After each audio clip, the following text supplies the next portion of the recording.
Welcome to day 8 of 100 leading up to my triathlon. Let's make this correction. Done day 3. Here, Meg helped me fill this out, and now I want to share a few things with you. So yesterday's video was a completion of my first week. I was still recording that from the hospital where my son was born. Today, we're home. We got discharged a few hours ago. It's been a long, productive day, I gotta be honest with you. I got lucky to catch a little nap. We woke up around 8 o'clock, sleeping on and off because we had to feed the baby every 2 hours or so. And when we got home around 7 p.m., although I was tired and I had a headache because I wasn't drinking caffeine today, and I think that's what's happening there perhaps, I went ahead and got myself together and went on a very nice run, which completed my workout for the day. Also, yesterday I talked about the challenges I've been having with reading because I didn't really have a purpose with it, it felt like. But I decided to change things up today and read out loud. So I had a little brochure, not a brochure, but some information about what happens after you take the baby home. So I was reading that out loud to Meg. So there was a purpose to that, which felt very nice.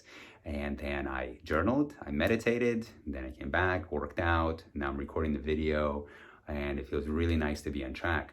And so there's a couple of things I really want to kind of dive into. One was that I touched on it yesterday, the idea of making something else important. So now, to me, training for this triathlon and sticking to the routine, I'm making that important.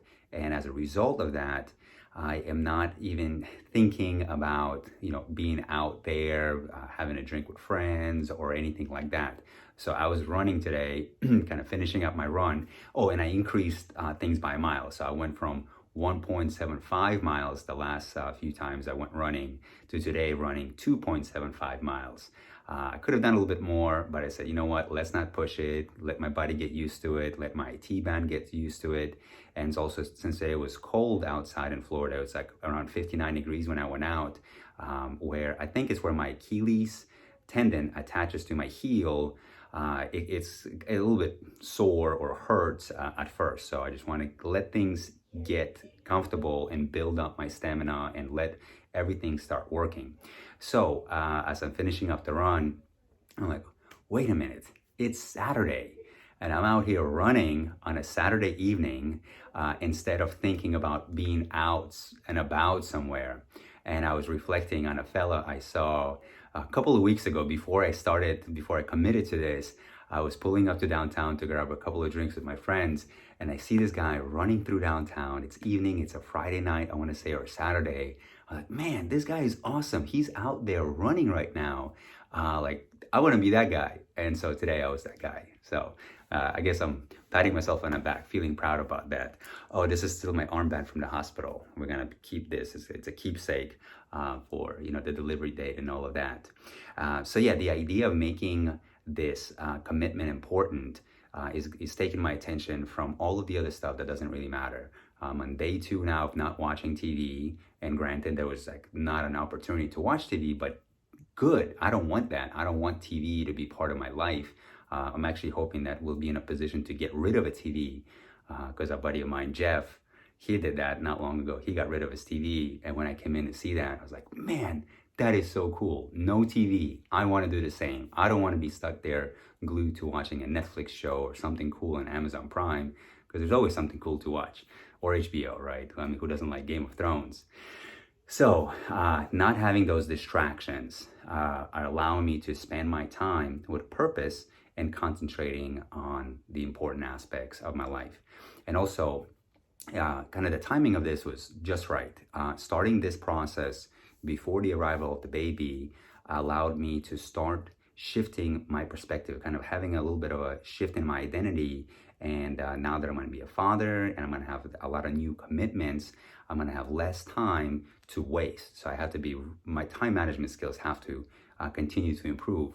So sticking to this is great. So today, as I'm entering in week 2, day 8, I am happy to report that I've completed every single one of these items here. Yeah, it just feels really nice. And so now The idea is to keep moving forward. And there's going to be a lot of challenges ahead with that, because that motivation that I've had and this commitment, it's going to get shaken up. And what I need to do is start building habits around it. And the book that I referenced before, let me grab it actually.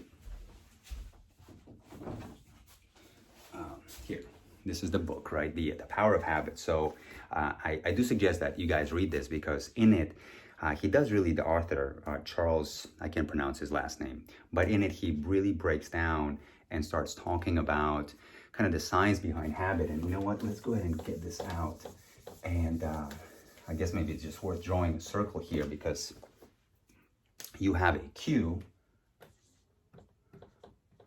So something happens and your mind, your brain is programmed. There's a cue, and there's going to be a habit leads to reward. Well, I don't know if this loop really closes up, but it's the idea that you got the cue that triggers a particular habit, and once you perform that habit, you get a reward, right? So now it's about reprogramming my brain to have cues that are going to trigger particular habits. And I'm still trying to understand all of this, and I'm gonna like really hone in and think about the different cues that I'm having and the different habits that they trigger. And one of the important things that he talks about here is that you can have cues and rewards, and that loop already exists, but you can change the habit so you can still get the same thing out of it. So let's say you're hungry, right? And your habit is you're hungry and you like fried food. I like fried food. And so you're hungry, and the habit is to go out and get, French fries and, a burger or something like that. And then the reward is being satisfied in eating that. And so now you can still have the same exact habit loop, but instead of eating the fried food, you can eat something else and still get the reward of being satisfied and fulfilled. And right, it takes time to work through it, and takes time to reprogram your brain to follow the same loop, but just insert a different habit into it. And that's going to be some of the things I'll be doing, is just changing the routine, changing my habits, concentrating on what my cue is, and going from there, having a new habit, and then having a reward. So like, all right, how about this? Last week, I kind of experimented with this. I went on a run. I didn't really want to. And then I came back, and my reward was like something sweet. I ended up like eating some raspberries, not chocolate, right? I ended up eating some raspberries and blueberries because they still have sugars, and gave me the same thing that my body wanted. So my brain's like, oh, good, he got the reward. That habit was a good habit. Let's keep that up. So next time I go out for a run and reward myself, I'm gonna start building a new habit. I'll be talking more about it, but for now it's just continue with what I'm doing, making these videos. I know they're not great, but you know what? It's something just to keep me honest and keep myself accountable. So I'm gonna go ahead and finish this up, shower up, because it is already 9:30. Everyone's exhausted.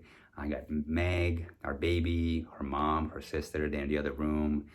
She's gonna feed him again soon, and we're gonna try to go ahead and get some Z's before tomorrow starts. And tomorrow is gonna be day 3 of our baby in our life.